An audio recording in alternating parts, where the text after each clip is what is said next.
All right. So the idea, where it came from with Timeless, it was weird.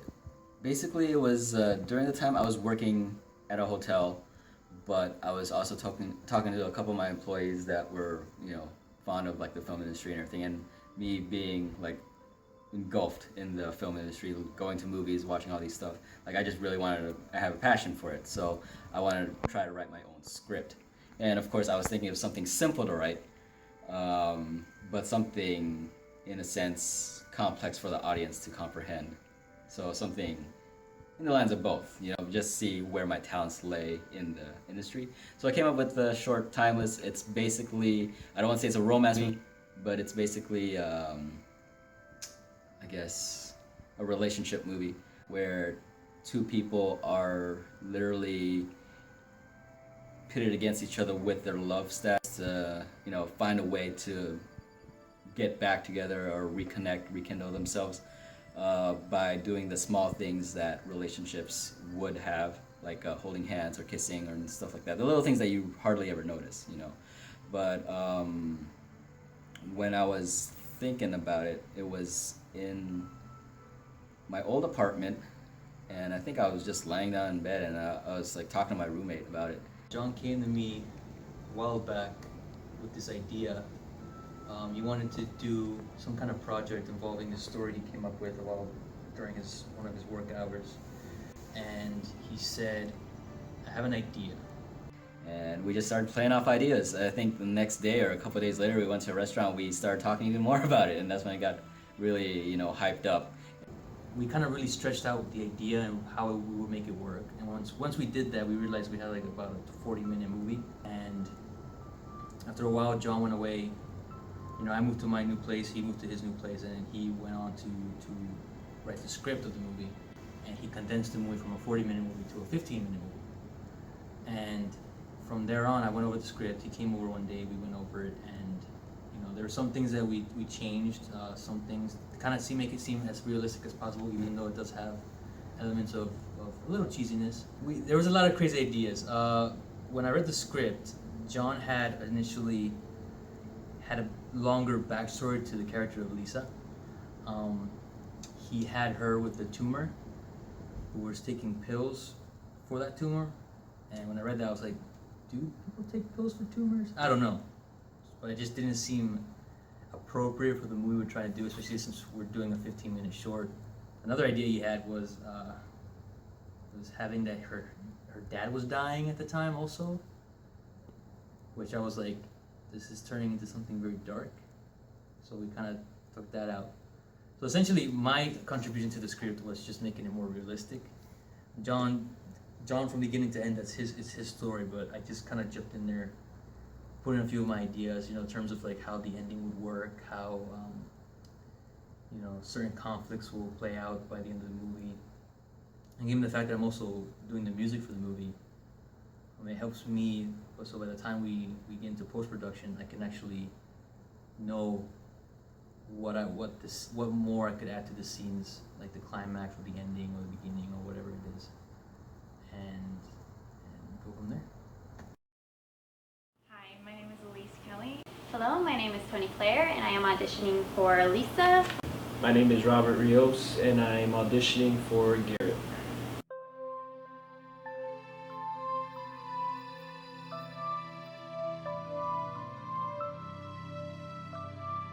Lisa. It's Tony Claire. She hit it out of the park. Her audition is totally not what you expect when she's actually on set. That doesn't do it justice at all. When she's on set, she is amazing. She's really good at what she does.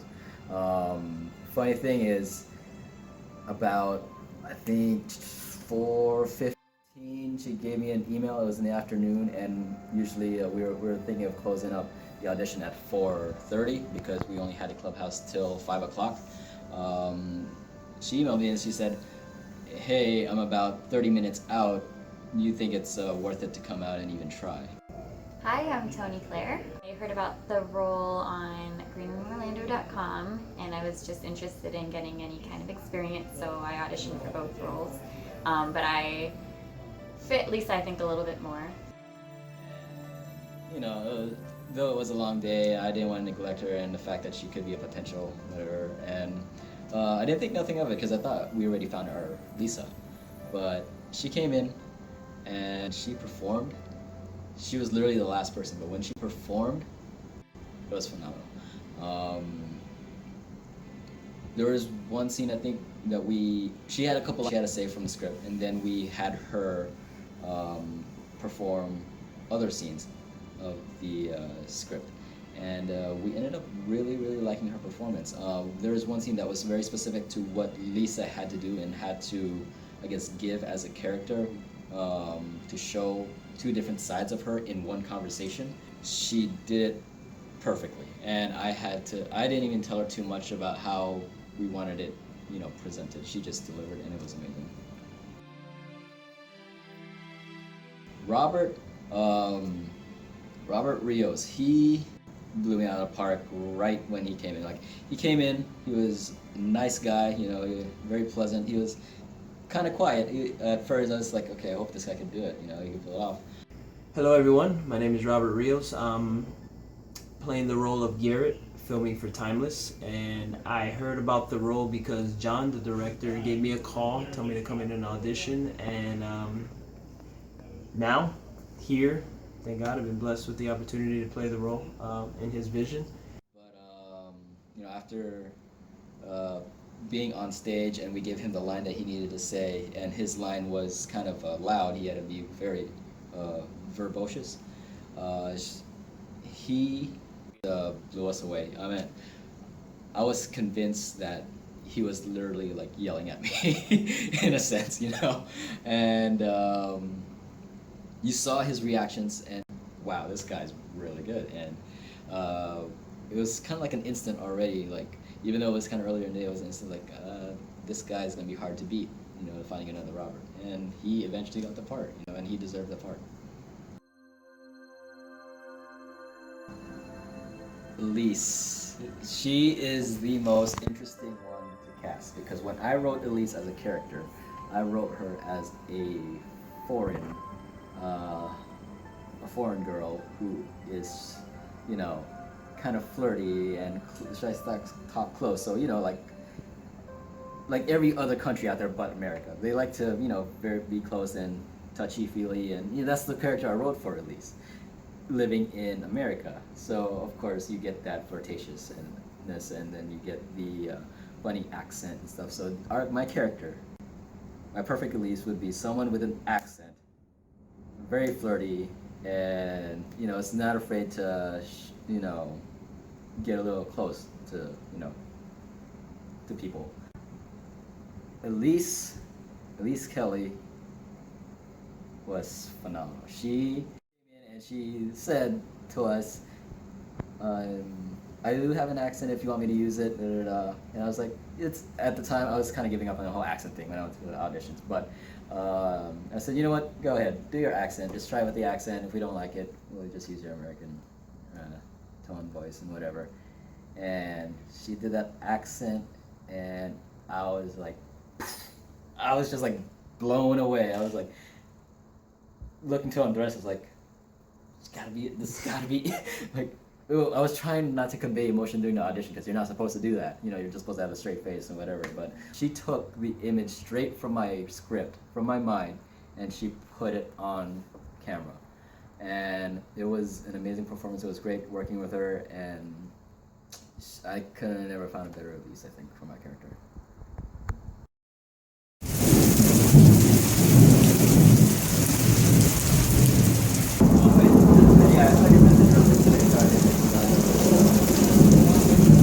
We are scouting for locations, and it decided to rain on us. So yeah, it's a beautiful summer in Florida. If you ever get a chance to visit, come to Florida and you'll get this during the summertime. It sucks.